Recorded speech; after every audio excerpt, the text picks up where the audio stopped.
1978 सालको question number 14 को हाम्रो यो 5 मार्क्स को क्वेसन हो र विगत वर्षमा 2078 सालमा अलरेडी यो सोधिसकेको क्वेसन हो ग्रुप बी मा। अब यो क्वेसन को सोलुसन गरेर म हेराउन गइरहेको छु। अब यो क्वेसनले के भनेको छ हामीलाई, Vishal Electronics Company has just paid a cash dividend of the ₹20 per share. हामीलाई के भनिरहेको छ, विशाल इलेक्ट्रोनिक्स कम्पनीले के गरेको छ भनेदेखि जस्ट पेड क्याश डिभिडेन्ड भनेपछि क्याश डिभिडेन्ड तिर्दिएको छ कति पर शेयर 20 पर शेयर।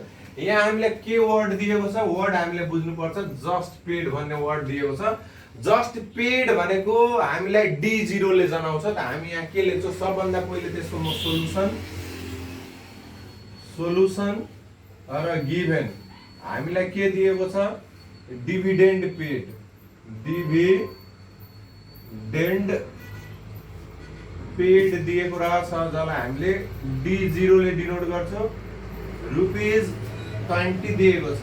किन हामीले D0 एजुम गर्यो, लास्ट भिडियोमा मैले बताएको छु यसको पार्ट 1 मा कि जस्ट पेड भन्ने यदि वर्ड क्वेसनमा दिएको छ भनेदेखि यसलाई हामीले D0 ले डिनोट गर्ने, यो किनभने यो पास्ट टेन्समा हो। अब त्यसपछि dividend is expected to grow at STD rate. जुन डिभिडेन्ड रेट छ यो एसटीडी रेट भनेको कन्स्ट्यान्ट रेट हो। कन्स्ट्यान्ट दरले के हुन्छ, बढ्दै जान्छ। 5% पर इयर भनिरहेको छ फर इयर। 5% को दरले कन्स्ट्यान्टली सदाको लागि बढिरहेको छ भनेदेखि यसमा ग्रोथ रेट हामीलाई दिएको छ, के दिएको छ, ग्रोथ रेट दिएको छ।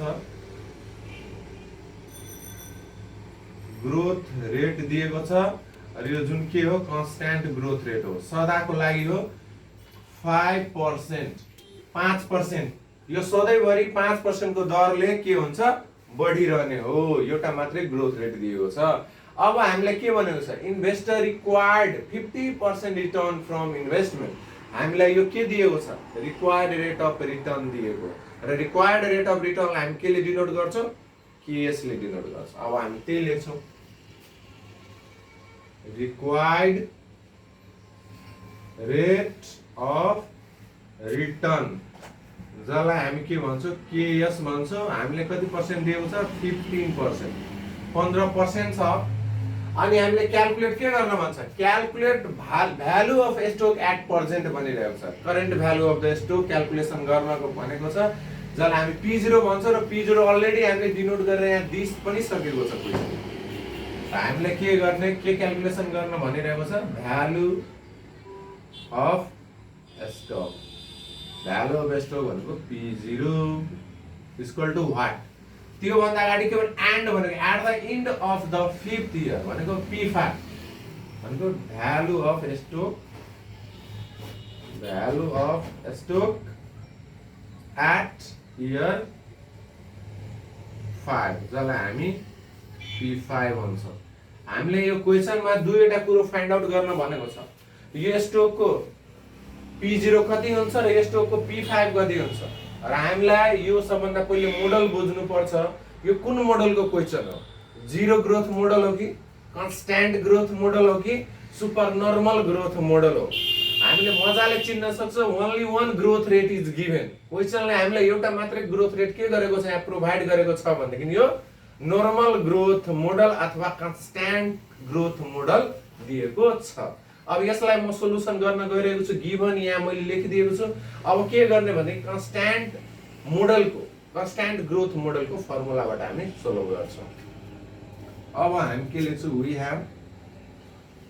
हैव अब P0 ल P0 को फर्मुला के हुन्छ भने कन्स्ट्यान्ट मोडलमा D1 divide KS minus G यो हुन्छ। तर क्वेसनमा हामीले के छ, हामीलाई D1 दिएको छैन। त D1 को फर्मुला हामी कसरी निकाल्छौँ, यहाँ हामी D0 1 प्लस G अनि KS माइनस G मजाले हामी लेखेर गर्न सक्छौँ। D0 क्वेसनले कति हामीले प्रोभाइड गरेको छ, 20 पर शेयर। हामी यहाँ लेख्छौँ ₹20, 1 को 1 ग्रोथ रेट पनि हामीले प्रोभाइड गरेको छ 5%। यसलाई हामी यो 5% मा छ, हामी फ्र्याक्सनमा चेन्ज गरेर लेख्छौँ। जुन 5% लाई हामी कति लेख्छौँ भन्दै 0.05। त्यसै गरिकन केएस हामीले कति दिएको छ, क्वेशनले प्रोभाइड गरेको छ 15% र 50% लाई हामी के गर्छौँ भनेदेखि त्यसलाई पनि फ्र्याक्सनमा डेसिमलमा चेन्ज गर्छौँ। त्यसलाई हामी 0.15 माइनस 0.05। अब यतिलाई हामीले सोलुसन गर्छौँ। म सोलुसन गर्नको लागि क्याल्कुलेटर अब युज गर्छु। अब यो क्याल्कुलेटर युज गर्दाखेरि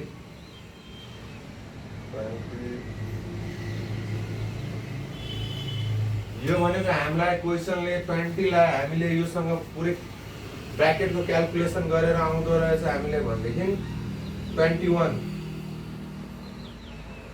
अनि डिभाइड 0.15 बाट 0.05 ले डिभाइड गर्दाखेरि 0.10। जुन अब हामीले 21 लाई अब 0.10 ले डिभाइड गरिसकेपछि हाम्रो आउँछ रुपीज 210। यो नै हाम्रो के हो, फाइनल एन्सर हो। यसको स्टक प्राइसिङ टुडे कति हुन्छ, 210 रुपैयाँ हुन्छ। यसरी हामी सिम्पली तरिकाले सोलुसन गर्न सक्छौँ।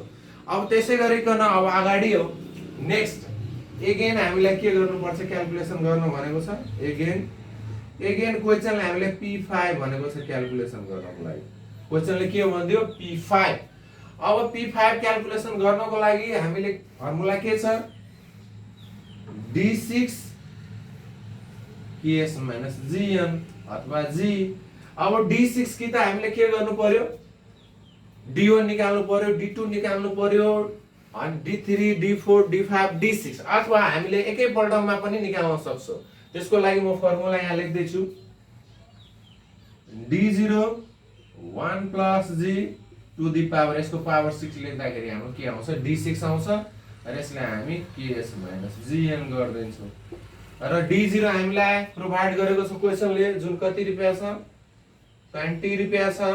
1 0.05 पावर 6 केएस भनेको 0.15 माइनस 0.05। अब यसलाई म फेरि क्याल्कुलेटर युज गर्नुपर्ने हुन्छ। अब क्याल्कुलेटर युज गर्दाखेरि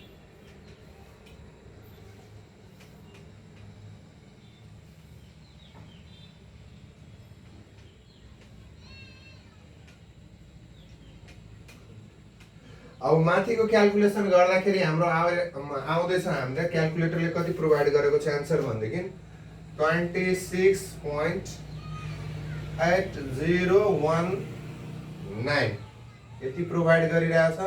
र यसलाई यदि हामीले डिभाइड गर्छौँ कतिले भन्देखि 0.10 र डिभाइड गर्दाखेरि 0.1 ले भन्देखि हाम्रो आइरहेको छ 268.02।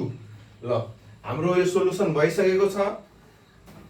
हाम्रो एउटा एन्सर कति आउने भयो, 210 र अर्को भनेको 268 रुपैयाँ 02 पैसा भनेको आएको छ। यो नै हाम्रो यो क्वेशनको सोलुसन थियो। र यस्तै यस्तै यदि सोलुसन चाहनुहुन्छ भने भिडियोलाई कृपया लाइक शेयर र सब्स्क्राइब गरिदिनु होला।